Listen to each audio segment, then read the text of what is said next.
all quickly go around the room and introduce ourselves.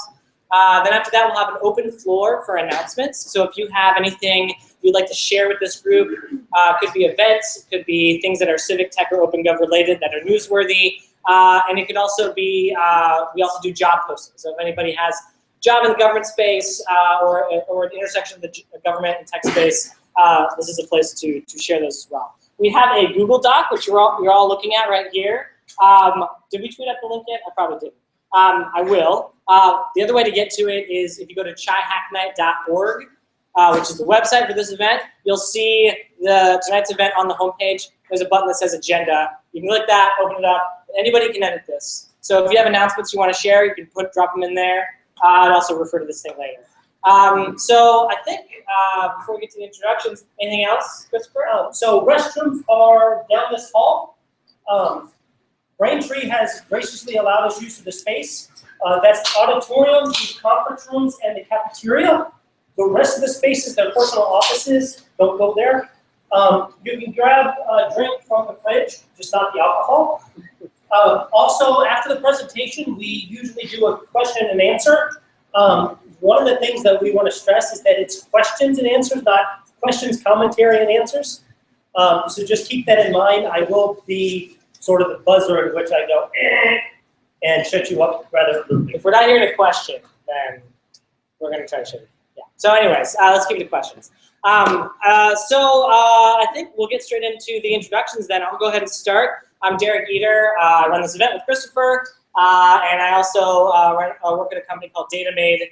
Most of them are sitting right here, and we build civic tech stuff. Hi, my name is Christopher Whitaker. I am a civic technology consultant here in Chicago and also part of the Code for America Brigade team. And we'll start here. Hi, I'm Gary Tushiyama. I'm project manager of the city of Chicago, working with Tom Sheck. Hi, my name is Robert Brewer. I'm a PhD student at Northwestern, and I'm also with the Great Initiatives. We hold public camps for girls in Chicago. I'm Brandon Smith. I'm tonight's presenter, and I file a ton of FOIAs, asking mostly the Chicago police about stuff that they've done. And yeah, glad to be here tonight. Okay. Eric Vincent, give a trace back. Oh, I work in Hi, I'm Kathy Dang. I'm a developer at Academy. Hi, of course. I also look at it. I'm Brian. I'm a API support specialist at Braintree. Just you guys can look at most of the ground rules and get what you're investing, and we're all sorry. Hi, I'm Jason Williams. I'm a developer at the University of Chicago. Hi, I'm Angela Lee. I'm an undergrad at Chicago. Hi guys, I'm Kevin Way. I'm the Microsoft Civic Tech Fellow, and I'm also a student at the University of Chicago. Stephen Vance, I'm a transportation planner and writer with Space Blog Chicago. I'm Yoda Fremont. I'm a city planner with the Metropolitan Planning Council. I'm Stephen Delaney. I'm a student at General Assembly right now. I'm Eric Figure. As well. I'm Scott, still alive. Welcome back. I'm also a developer at the University of Chicago. Hi, I'm Consumer Nonprofit. Ben Gillespie, Java architect with the SCA Group. I'm Nick Mayer. I'm a senior researcher at Chapin Hall. I work on child dependent welfare research. I'm in Central. I'm Kevin Rose. I'm a data scientist.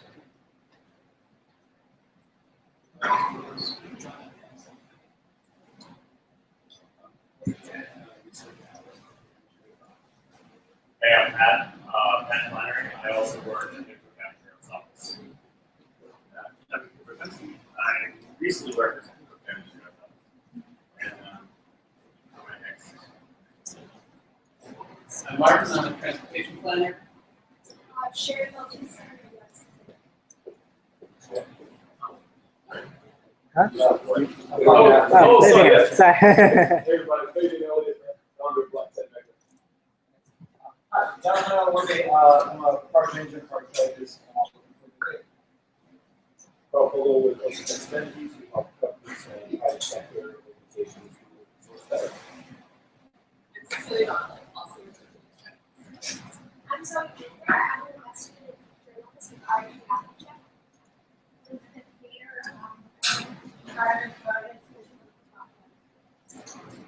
Real quick, we do have some open seats up here and sort of in the middle here.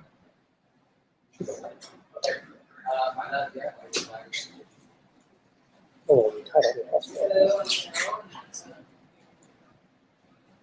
My name is David Hutchinson. I help nonprofits work on community engagement. Larry, I'm a PhD student in social psychology. Robert Scott, I'm also a PhD student in psychology. I'm Joel Linwood, the Public Information Officer for the Cook County Bureau of Technology. Not affiliated with the sheriff. Eric, I'm a software developer. Brian Alderman, the project manager out of the area.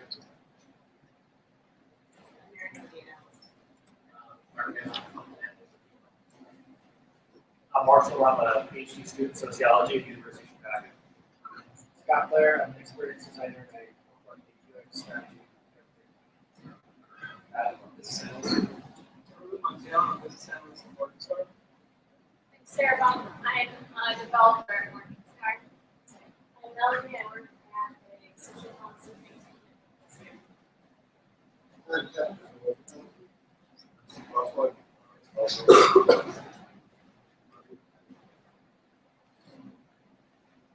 I'm really also I run a website called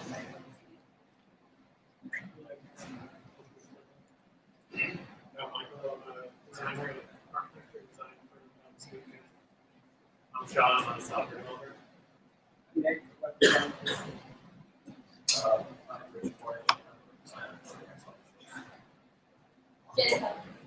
Gento software. Clark, I'm a software developer in the Working Center for Narrative Society. I'm a master's student in CS Public Policy in Chicago. I'm Paul Mack. I'm also a master's student in application analysis and public policy. Tom Harrison, same master. Tracy Harris, project manager, data analysis. I'm Mark, product manager. James. I'm Josh. I do consulting with Cook County government working on open data issues. I'm Dave Mills. I run the high school program.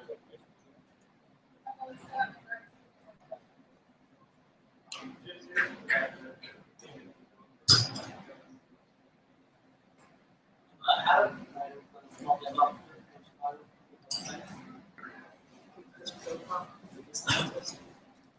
And the data scientist at Ball State. I'm Bart Kumar. I'm a special project manager in the Office of the Illinois State Comptroller.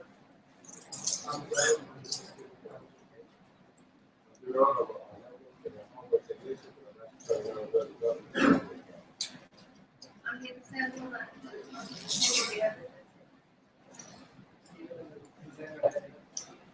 And Pat, the product manager for education software and services. I'm Lauren, already have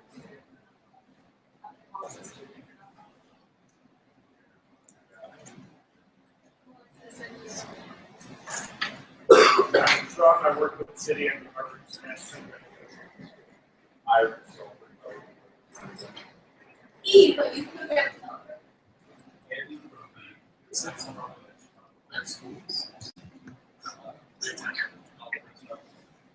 My name is Eileen, and I'm a developer.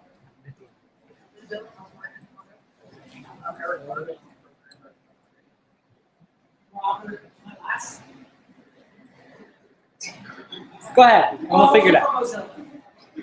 Anybody else? We miss anybody? I feel like we skipped a few folks. Huh? Oh, yeah, hey, my friend's here.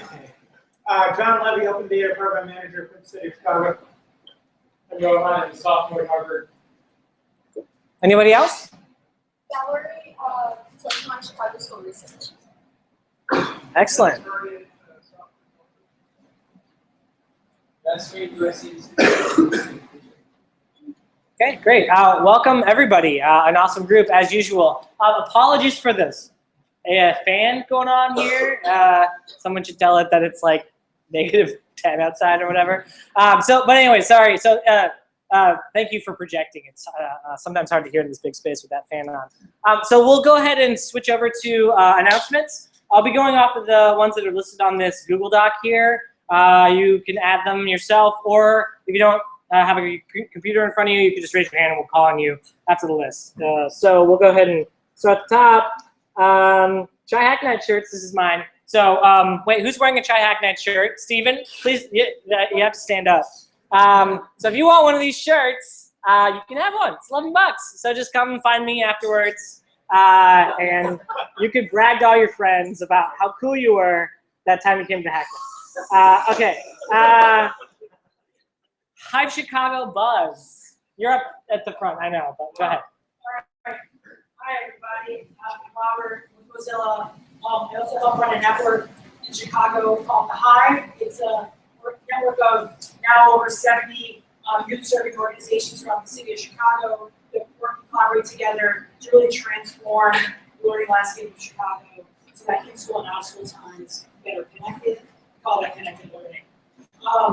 We're having a Hack Day invitations event really on Saturday is the real focus, the meat and potatoes. But on Friday night, we're doing a little bit of a mixer and get to know everybody, get to know us opportunity. So come out to Blue 1647 on Friday night or Saturday, and you'll be able to join educators from these organizations, from Chicago Public Schools, just interested community members to help build some of the solutions to the challenges to make what we're trying to do difficult. Just to give you some super quick examples of the kinds of things that are going to be happening. We'll have workshops. In fact, David Bill, who's right there in the corner, and an old stalwart of Chai Hack Night, Stuart Lynn's coming back into town to run some mapping tool workshops to help educators use them to map community assets. We're going to be demoing an RSS WordPress plugin that helps organizations publish event data and survey publicly about ongoing student engagement events so that other people can aggregate it. We're going to have a workshop on Live With Me, which many of you have heard about here. It's a youth transportation app that we built at Chai Hack Night. And we're also going to be thinking about building like application platforms so that organizations can take applicants to youth programs and direct them on other opportunities when they can't accept them. This is just a very small sampling of the kinds of solutions we're trying to build to better connect education in Chicago. I missed one that I really want to say also. Inktober helped bring an app that was developed at Nicholas Youth Ideas Hack the other week that would provide professional development opportunities through a platform led by students for their teachers, which is pretty cool. So come out, join us. It says sold out on the website. Do the mailing list and we'll figure it out later. It's not a problem. Contact me on Robert at MozillaFoundation.org. That was my longest spot, but it's because it's like my last one too. Okay, yeah. Thanks for everyone's patience. Thanks, Robert. Okay, moving on down, State of the Black Tech Ecosystem. Fabian, you want to tell us about this one? Sure thing. Hey, everybody. So, if anyone is interested in finding out who or how the Black Tech community and some of the most dynamic leaders driving change right here in the city, tackling some of our most important issues, we're bringing them all together at this event. And how it's going to work is we're going to provide TED Talk style presentations where we brought together some of the most, as I mentioned, dynamic Black Tech leaders that are doing innovative things in the city. And so we're going to have 5 minutes to talk about their niche in the ecosystem, their vision for 2016, and how people can get engaged. And then we're going to have them come back for an open Q&A at the event. So this is for anyone who is interested across business, tech, community, or civic leaders, and you're interested in coming and having a one-stop shop, figuring out what's happening in the Black Tech ecosystem, how to engage. We welcome you guys to come out, and we're going to be at the new Google space in the West Loop. So we haven't been out to check it out. It's pretty neat. So I'd love for you guys to join us. Excellent, thank you. Next one, cataloging the City Hall Laquan McDonald emails. Did you finish? Is it done? Yes, we did. Yeah! Wait, tell everyone what that is. So thanks to Brandon here for getting the video released, but then also after that, the city released 3,000 something emails, which 15 other people on the internet who I don't know. We read all of them, and we categorized them, cataloged them, rewrote them to get the gist out of the email threads. And the only thing that I need to do now is that some of them seem to be suspect, so I need to like randomly validate some of them to see that they're correct, that they were done correctly. And then somebody like tried to sort it, and they sorted it wrong, so we had to go back to the revision history to go back to a good place. But I was like downloading it like every couple of hours, just in case. And then I locked it at one point, but it's all good now. Wow. You wrote a blog post about like the challenges of like crowdsourcing. Yeah. All right. Good. Well, congrats, you finished. And some folks have used it, right? A couple reporters. Yeah. In these times, Chicagoist, and I think one other reporter has used it. Awesome. Good job. This is another one from last week as well. Tracy Siska from the Chicago Justice Project has a change.org petition to ask the state's attorney to open up their data, which they have never opened up any of their data. So let's see how many signatures they have. He's going for 1,000, and we have 148. So we need more. So please go to this link. We'll tweet it out again too, and sign on to this if you believe in open data. Ally Skills Workshop. Anybody here on that? No. I guess I'll read it. The Ally Skills Workshop teaches men in technology simple, everyday ways to support women in their workplaces and communities. I'll let you read the rest. I don't think there's a link. Oh yeah, there is. There's a link to it. Looks like it's coming up Wednesday, February 10th. It's here, right, in this very room. So cool. So just sit here until February 10th. Okay, Tech for Justice. Here, right here. So, hi guys, I'm here on behalf of Adam Heckman. He's the Microsoft Director of Technology and Civic Innovation. And so he was forwarded an opportunity. Essentially, it's a hackathon hosted by Tech for Justice, a group that's really an initiative to accelerate the development of tech applications that improve access to justice. Pretty self-explanatory. So they are looking for lawyers interested in technology, technologists interested in new law justice models, businesses who may wish to sponsor this awesome hackathon, which is on March 12th through 13th. And there is a focus on domestic violence. And one example of that similar app that came out as a result of one in Mexico was this awesome app called Buoy, and it was basically a community-driven emergency dispatch app.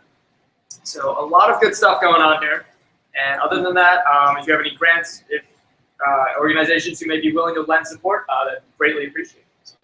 Cool, thanks. I think you have another one too. Yes, popular person today, I suppose.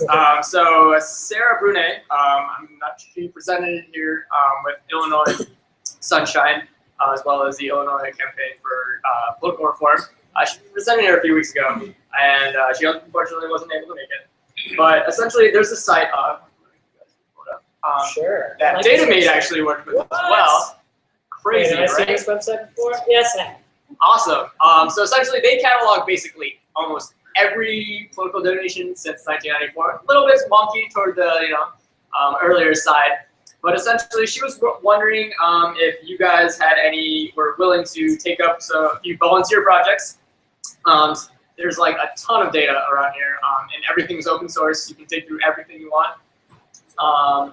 And some ideas that she had, and she could get like a heat map of where all the donations are going, really where the money is coming from, as well as its effect on policy, and if you could create a timeline, for example, of where the money goes and then how that affects certain legislation or policies. That would be super cool. But a lot of ideas out there, and so if you guys are interested in taking up a few volunteer data visualization projects, please go ahead and contact her.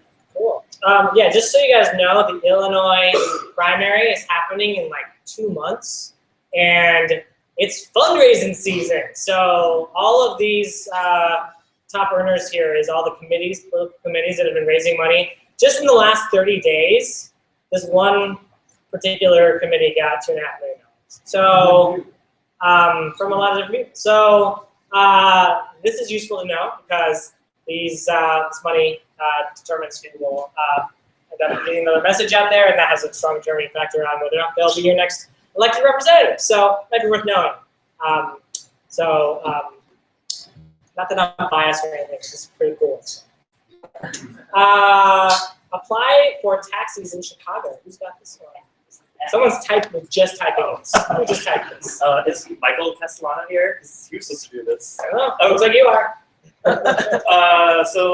October 2014, the city of Chicago passed an ordinance that changed some of the rules for taxi drivers, and one of them was that they would have to use an app that the city would develop, and everyone was scared that, oh, the city is going to develop a really crappy app. Well, they didn't. They got two companies to do it for them that were just launched last week, Arrow, without the W at the end, and Curb, like a curb on the street.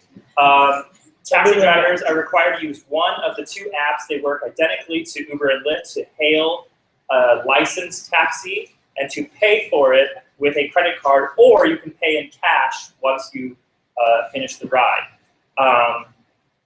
So two apps, the city contracted with the two app makers. So that's kind of an interesting thing. Why did the city pick two app makers instead of one? One person's idea in our Slack channel was that one will just be more popular than the other, and the city doesn't know which one that will be. And so all taxi drivers have to use one or the other by February 1st. They have to use, they can still use like Uber. Correct. But they can also have to use that and one of these? Yes. And there are like 13,000. I need a third Right. app. They're required to use Arrow or Curb because that's what the city ordinance says. And they can use all four apps if they want. Someone should make another app that combines all the apps together into one app. And so you just do it in one place. The solution is a fifth app, I swear. Yeah. Okay. Intro to web development, General Assembly. Some folks from General Assembly here. Yeah, well, Not here. actually just me. Yeah, I'm teaching next Thursday. It's free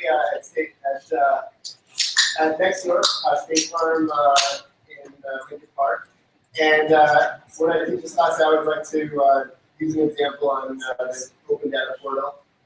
So we'll kind of go through building an app in the ABC. So it's really the audience are either people who are in the tech world but maybe not developers and they're trying to figure out what the heck is going on, or maybe people who are interested in thinking about career changes, or folks that are just interested about like what goes into web development. So yeah, next Thursday. Cool. 6 to 8. Awesome. That's it for the announcements. Yeah, raise your hand if you got one. You got one? You want me to put them up here? Hi, I'm Jonathan. I'm working on a project to do technical interventions to mitigate abuse and harassment online. So if you know people that are working on the abuse and harassment problem in social spaces, I would love an introduction to them. And if you are someone who has experienced extreme harassment or low-grade persistent harassment because of your job or because of whatever, one, I'm sorry that happened to you. And two, if you would like to talk to me about it, we may be able to make tools that make other people's experiences and your experience better in the future. So I'm Jonathan. Find me later. Great, thank you. Anybody else have announcements before we get to the jobs? Okay. Harassment in this case doesn't mean harassment. Right now I'm gathering use cases, so I'm looking at what would you use this for and like what in your view is harassment. So that's really what I'm looking for. So moving on to jobs. These are all 3 repeats from last week, but they're worth repeating unless they've been filled. I don't know if they have been. Probably not. State of Illinois is hiring their very first chief data officer. Wow, right? Has everybody applied yet? Yeah? Okay, great. So that's a pretty big thing. Please share that because that'd be huge. LISC is seeking a consultant for their Financial Opportunity and Careers Initiative. City, are you guys still hiring a data scientist? Do you know? As far as I know. Yeah, cool. So if you want to work for the City of Chicago, work on data science problems with, it'll be on your team, right, John? And Tom Shank's team? Yes. Cool. So if you want to work with them, you can do that. Okay, any other jobs before we move on to our future presentation? Yeah, go on, Carl. If you are experienced Node.js and promise good and style developer, and you want a short, intense, open source consultant that you talk to, Humble, strategies, Cool. So I think we'll get ready. Brendan, you ready to go? More or less. Brandon, you're going to over me. So we'll have Brandon come on up here. You want to use my machine? Sure. Okay, cool. Yeah, we'll just get you a new tab here. So yeah, I asked Brandon if he wanted to do this presentation. It's a little bit different than some of the other ones that we've done in the past. It's more on the open data and transparency side than on the tech side, but it's something that is just such a huge issue in Chicago, and the release of this video had such a huge impact on starting all the protests that you've seen out in the streets, calls for resignation of the mayor and the state's attorney, a federal investigation, and that all happened because information was released. And that is one of the core things that we believe in at this particular event. And so I thought it was a really awesome opportunity to hear from Brandon himself just how that happened, so he can tell that story, and hopefully we can learn a lot from that and see the power of what open data can really do. So without further ado, Brandon Smith. Hey guys.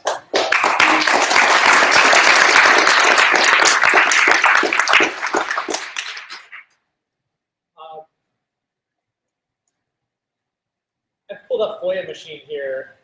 Quick show of hands, how many of you have heard of or used FOIA machine? Oh, that's far too few. I mean, you're probably accustomed to asking agencies, just calling them up and being like, hey, like, I'm interested in this data set. Do you collect it? And if so, could I have it? Because, you know, you're a public agency. But, you know, sometimes you're asking for data sets that they probably realize could look bad for them. And in that case, you have a way to demand it from them and have legal recourse, you know, like basically demand it from them, and they're legally required to give it to you. But if you just call up on the phone and ask, they could say no, and there's no penalty for them for doing that. But if you make a formal request via a Freedom of Information Act request, they have to use one of 7 very specific exemptions to that law to deny you. Otherwise, they're breaking the law. And they have to use the exemptions in a very narrow light. That is to say, like the exemptions are defined very closely. And you know what we ended up doing was just like reading through the exemptions. You can too, so I'm gonna like use my favorite search engine, whatever is loaded here. And so Illinois Freedom of Information Act. Probably the second one. There you go. And like, it may look daunting. It's like a gray wall of text. That's what we call it in the journalism world, like where people get turned off because there's too much to read. But you guys are kind of like freedom of information nerds. Like that's why you're here. And you will understand most of this if you just read through it. And so if you're ever denied information, you can always read through this in like probably half an hour or less. And if they don't seem to be following those exemptions, like, you know, if it seems like tenuous at best, that their denial fits one of the 7 exemptions, you have legal rights. But you have to have like essentially emailed them and asked them under the act, which just means you say, hi, under the FOIA Act, I request this. That's all it is.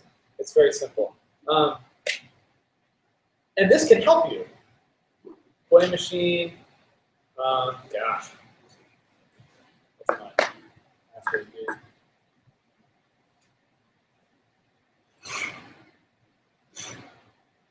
So FOIA machine basically like,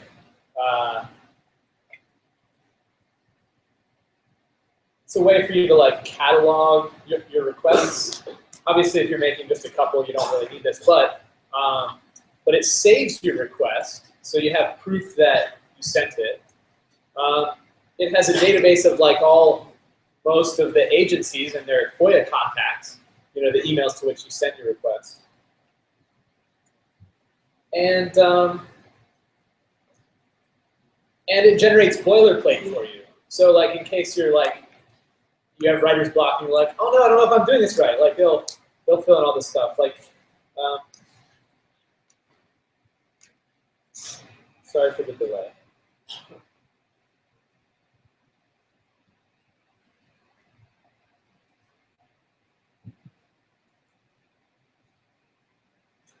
All right, so here are my requests. Let's see,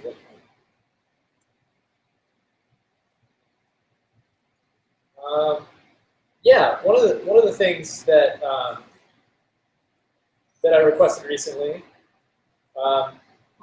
Does Chicago Public Schools teach a lot of computer science? I don't know, and I asked very specifically about their computer science curriculum and their availability. And let's see, I asked this September 23rd. They've not gotten back with me. I work there. I'm trying to find out. Really hard to find out. Cool. So I work with this lawyer, Matt Topic. He's like basically like the best FOIA lawyer out there as far as I'm concerned. I think there's probably someone who works with Jason Leopold out on the West Coast who's pretty good, but Matt's great. And he lives in Chicago and he works for this firm, Lovey & Lovey. It's a civil rights firm. And the reason they took my case is because, you know, they thought my case was like of civil rights import, you know. I thought so too. But crucially, like, they only take cases they think they can win because oftentimes the people who work with them don't have any money to give them. And that was the case with me. In this case, you may be delighted to know Illinois law provides for attorney's fees if an attorney wins a FOIA case. That's because if you win a civil suit against the government for not following the FOIA law, that means the government acted improperly. So it stands to reason that, like, you know, they provide attorney's fees. And it's a really cool law because it's self-selecting against frivolous suits. You know, if attorneys are only going to get paid if they win, they're only going to take the cases they're pretty sure they can win. So I'm pushing, and the Freedom of the Press Foundation, I'm working with them to push this kind of law nationally. Incidentally, I'm one of their grantees for a recent fundraising campaign. So if you want to give some money to the Freedom of the Press Foundation, you can, and you can sort of designate who it goes to, me or their general fund or you. No, but also another organization in Chicago, really crucial journalists, independent journalists at this organization. It's called Invisible Institute. They've been around for a lot of years on the South Side. Jamie Calvin originally wrote the story that got me and my friend onto Laquan's case. You know, if it weren't for Calvin's work, like requesting the autopsy, for instance, we never would have realized, gosh, this is like a really heinous case. Like, heard there's a video, like the public deserves to see it because originally the police said that Laquan lunged with a knife, and they said the officer shot one time, which was totally false. Both of those things was false. And so Calvin's story in Slate in February, about a year ago, I think, just sort of broke that wide open. But Calvin didn't request the video. He, like everyone else, believed that that when the government says, we've got an active investigation, we've got an ongoing investigation, then they can keep denying the evidence as part of that investigation. Well,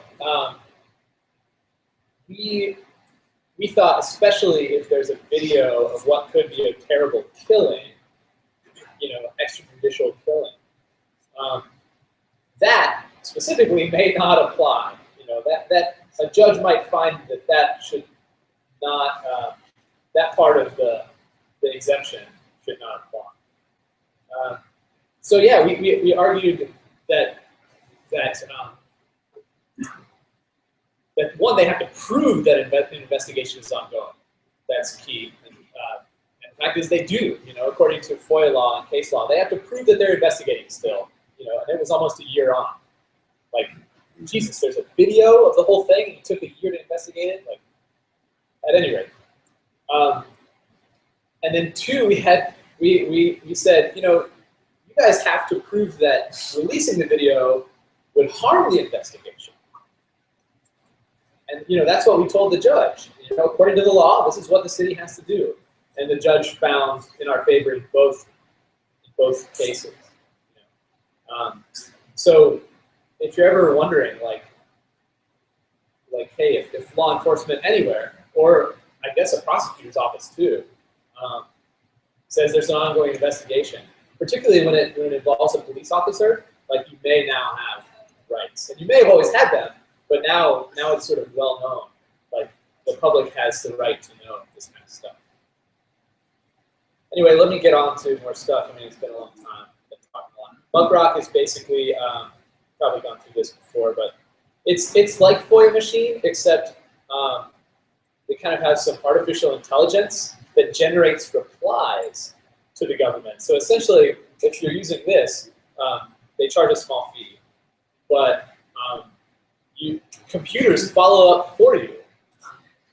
When the government doesn't respond to your request, the MuggedRock computers basically like say, like, hey, you haven't responded to this. It's past the deadline. You know, it's beyond your time as outlined in your state law, which is really cool. By the way, the deadline in Illinois is 5 business days, and they're technically allowed, if it's a complicated enough request, they're allowed to take 5 more. So they've got two weeks. Then after that, like technically, you have the right to recourse, and the two methods of recourse are going to the Attorney General's office and suing. 14 other news organizations requested this video before I did. 10 news organizations divided among 14 requests, some of them doubled. But of the 10 news organizations, myself and one other pushed back. I pushed back the lawsuit, and the Wall Street Journal pushed back going to the Attorney General's office. They eventually got nowhere. The AG said the city should not have released, or sorry, they said the city should not have withheld the video. But it's a non-binding opinion, so it doesn't matter. Okay. Technically, I hear they could have gone the route of a binding opinion, which may have like forced the city to release the video, but you know, apparently they didn't want to push too hard on Rom's government.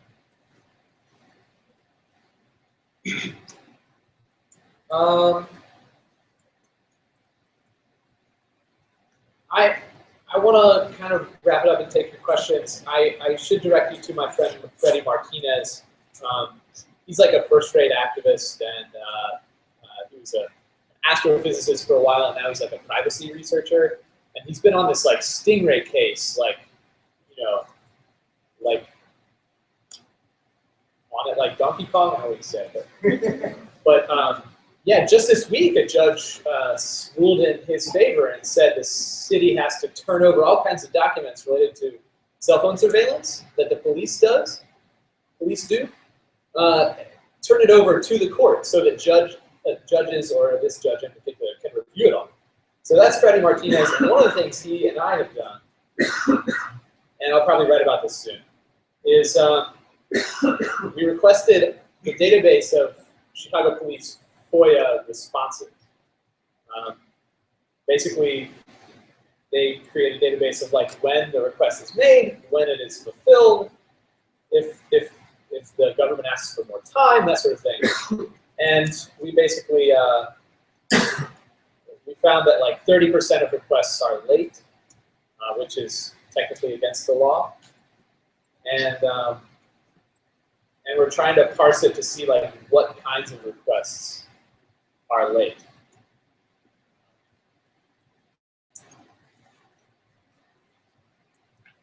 Brandon, could you go back to October 2014 and just make sure that like we're all on the same page about what happened before you got involved? Yeah, I mean, sorry to have assumed that you all knew the story, but you know, this young man was shot by police, like around midnight on a pretty big street. I think it was Pulaski. Shot out in the middle of the street, and it was caught on dash cam video. And the worst part about it was that that all the news media reported the police line, which was at the time that that the officer shot in self-defense and etc. So basically, in March, from October to March, there wasn't much activity except maybe Jamie Calvin was like pushing on it. And then in March, my friend Billy Joe Mills gets me in contact with an activist, and this activist is like so convinced. He's like, his name's William Calloway. He's like really convinced that this needs to come out, this video, after reading Jamie's story. And so he's like searching for someone to file a suit, and he didn't know how to do it, and my lawyer friend didn't know how to do it, but he knew I had done it before. So long story short, I just know this guy via a group text for like 4 months. And he's always texting me back. He's like, hey, how's the FOIA coming? How's the FOIA coming? Oh, they're 2 months late. Oh, they're 3 months late now. We can probably sue soon. And then like in the suit, like it takes a while. And this guy's like texting me like, man, this is important. And I was like, yeah, I know it's important, but I didn't realize how important it was. Will Calloway is like, he's on the ground. He's like a first-rate activist. Like he knows the families of the people who are shot by police. Like that's his thing. So, oh, in case you want to get in contact with me or him, he's at Twitter Christianaire.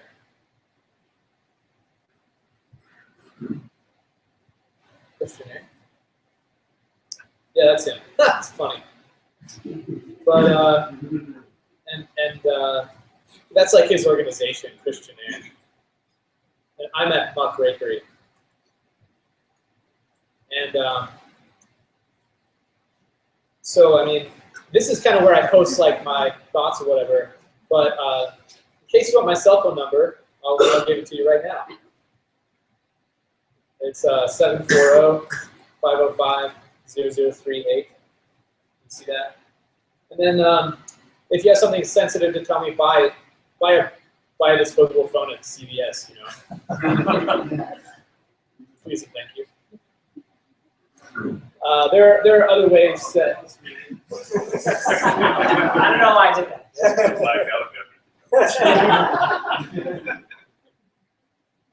There are other ways that we're trying to like get, some functionality for like anonymous whistleblowing, the secure drop system we're trying to install. When I say we, it's like me and my buddies who are all like, we all have day jobs. Like I write for The Guardian and Al Jazeera and The Reader and in these times, but like I don't, like no one's hired me as a full-time journalist. So I manage an office. And like me and all my friends do this in our free time. So I'm just like you, really. I read the news and I like think about this crap, just like you. And by crap I mean like when I get it on my head that like someone's doing something that they shouldn't be, And then I just like file a bunch of FOIAs. Like if you hear something, file a FOIA or tell a journalist to file a FOIA. There are so many journalists on the internet. Don't forget it. Write it down. Tell someone. Or tell me, please. Let's see. Anything else? Yeah, let's maybe take some questions. Back, sort of in the black jacket, real quick. Yeah. The first question is why Laquan McDonald, like why this case? And then my second question is how did they know that it was recorded? I mean, you don't need to know that it was recorded. Like anything in which there are like police cars present, like the police cars' dashboard cameras should be running, and you know, soon there may be body cams. So what the cool thing about FOIA is, you can just ask like, were there any running cameras on the scene that night? And if so, I want the videos. And if they say there were no running cameras, then, you know. So is that why you thought to ask for the FOIA? Did you just hear about the basement? Or did you, was it written in the site if there were cameras? I just don't know how you can know that, like, I just would have never thought of that. Well, I think it was, I mean, there was so much reporting on Laquan McDonald, you know. Like, and I didn't do most of it. I was just like a reader, you know. And so, yeah, me and Will probably read that there were dashboard cameras on the scene. Most likely, it was written because, like, you know, all the reporters requested it. And how Laquan McDonald as opposed to anyone else? Yeah. It was just sort of the first one that we filed. There are like, I mean, one police shooting a week for the last 29 years in Chicago. Like, that's the stat. And Steve Bogira at the Chicago Reader reported extensively on this, like, less than a year ago, I think. I mean, not all of them are fatal. In the past 5 years or so, I think there were like 400 or 450 police shootings, and 70 of those were fatal. So, like, we could have requested this for any one of those 70, and we probably will soon. Kind of a follow-up, but I wasn't sure if you were going to answer or not, but if they had said there was no camera recording, how would you push back? Or, like, thank you? Well, yeah, we would have asked for like reports, internal reports, I think, about like what the officers said happened. And if they said there were cars on the scene, we would have then followed up with a FOIA request and said, like, all right, there were cars on the scene. Did the cars have cameras? And then if they said yes, you follow up. Were the cameras running? No. Why weren't the cameras running? You know, it might take a series of 5 FOIA requests, each of those taking a week or 2. But, you know, you can get answers. That's the bottom line. How long have police cars had cameras? Sorry? How long have police cars had cameras? That's a great question, and I don't know the answer to it. I mean, I'm gonna like guess 5 years, maybe 10 years. Someone would know better than I. Carl, I'm here. In your experience as a journalist, my memory is that most of the cops who were on the scene, other than right, they said, "Oh, I didn't see what happened." Like when they were giving their testimony to investigators, they said, "Oh, I didn't really see what happened." In your experience, is that equivalent to breaking the wall of silence? Are they basically saying, "Yeah, we shot him in cold blood"? Or like, would they have said something like, "Oh no, he was lunging"? They really were trying to defend the honest. Quite possibly, and we will never know. You know, unless one of those officers decides to like seriously like turn and tell their story to me or someone else, like that, they'll take it to their grave. You know, but I really think that we're living in like a golden age of journalism. You know, accountability journalism, and like I think the role of the whistleblower is you know, it's gaining traction. Maybe in part because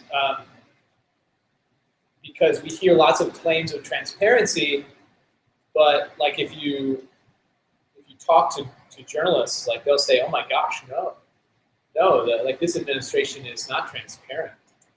Like they're anything but." Like you guys probably remember 4 weeks ago, when Rahm Emanuel gave this speech wherein he was crying,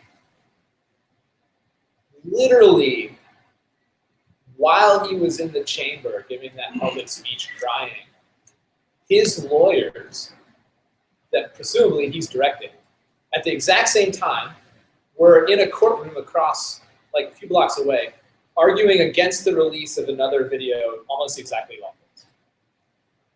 So So for him to say, man, I want transparency, you know, like you got to put your money where your mouth is, in my opinion. Maybe someone from the other side, and then will come back. And in the back, yeah. Oh. Sorry, you can go first. Okay, I was wondering, talk about having familiarity with civil FOIA requests and learning the things you need to do to make them effective. Could you just speak to that a little bit? Oh, yeah. I mean, I think my number one piece of advice for like filing FOIA is like making an interesting FOIA request or a meaningful FOIA request is think of something that it would be a big news story if the government denied you the information. You know, if the government said like, no, sorry, you can't have that for whatever excuse they give. You know, you could like take that and give it to a reporter at the Reader, and they would write about it. There are plenty of things that you can ask about that fall into that category. You know, often what will happen is they'll give you back some stuff and it won't be interesting, but sometimes they'll give you back stuff that's like groundbreaking, and it's really a shot in the dark. Like what I'm trying to do here with all of you is like deputize you. You know, like, and me and Will and I are gonna go to neighborhoods on the south and west sides, like in the spring. I'm doing one of these on Saturday. Oh, this is also Will's GoFundMe. If you want to like donate to activism more than journalism, Will's who you donate to. But yeah, here like Will and I are hosting this like voter registration drive, like at 50th and Michigan, I think, and we're going to give like a mini FOIA class because there's going to be a lot of people there. We're going to give other FOIA classes too, and we're trying to like basically like make sure that everyone in areas most affected by police violence know how to FOIA. And make no mistake, police violence occurs in very concentrated areas. You know, I live in Lakeview East, and police don't get violent with citizens there. They just don't. You know, so that's kind of what we're fighting against. It's sort of like this idea of unequal treatment, unequal policing. And if any of you are interested in that and helping like disprove the notion that some areas are just like tougher, you can disprove it. It's there's data out there. We're trying to find some data too, but we'd love your help. Let's see, what was I? James Calvin, by the way, Invisible Institute. I was going to show you this. The Citizens Police Data Project. Calvin won a lawsuit. It was a landmark suit, forced the city to release, I guess, all of its data about complaints against police. And by the way, it's very hard to complain against a police officer, or to file a complaint. You might think like, oh, people like make frivolous complaints because they like have a grudge against this officer. No, it's really difficult because you have to like, one, an officer has to take a statement from you in person. And if you've been wronged by a police officer, the last thing you want is to interact with a police officer. And two, you have to, a second step, you have to go to a particular place. I think it's police headquarters. There may be one other place you can go, but it's a particular place and it's a particular time during the month. It's like maybe a couple times a month for like 2 or 3 hour window. So like, you got to take off work. It's a commitment to file a complaint against the police. So that's why the database of complaints, which is here, is so important. I mean, it's It's important because it's accurate. It's accurate to demonstrate, police wrongdoing. So anyway, they have these heat maps, and man, you can parse all kinds of data. They did a great job here. Sorry, let's go for more questions. In the case of this, where the materials you're requesting are very tragic to a particular family, how do you kind of balance out what the family wants and what you think the family deserves to know? It's an incredibly tough question. It's tough for me to have empathy because I don't have a child. And I've had that question asked of me a lot in the past couple of months, because the initial word from Laquan's mother was that she would rather the video of his death not be plastered all over every internet tablet.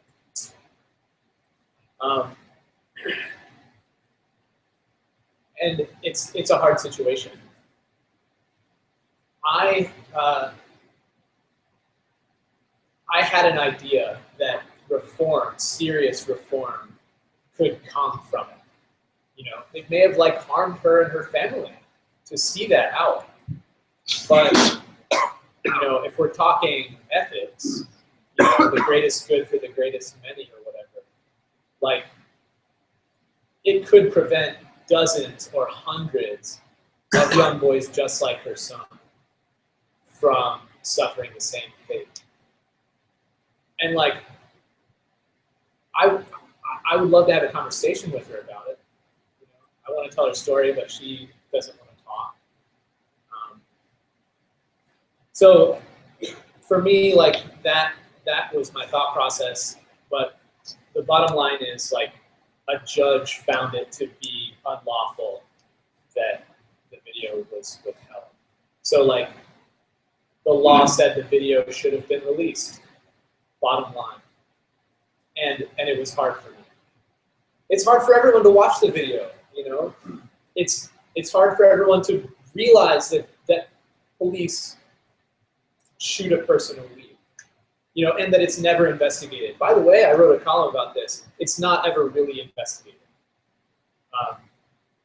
The Independent Police Review Authority, a whistleblower came out of that last summer. He was fired, and he provided emails to reporters that showed he was asked to change his investigations.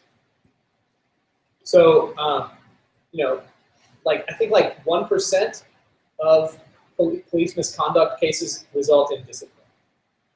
Of the 400 shootings, 2 of them were disciplined in the past 5 years. So that kind of crap is hard to think about. It's depressing. You don't want to think about it. But it doesn't mean that we shouldn't think about it and work to change it. In the very back. I know that the County Records Commission had a meeting today because the police union requested that police misconduct records older than 5 years be destroyed. Have you ever done a FOIA request only to find out what records were destroyed? So, The very last sentence, repeat that really quick. sorry. Have you ever done a FOIA request only to find out records were destroyed? And if so, what? If the records had just been shredded because they were old? No, I've not had that occurrence. They, frankly, I don't think they keep good records of what records are destroyed. So if they don't have it, I think they'll just tell me they don't have it. The people who work in the FOIA offices,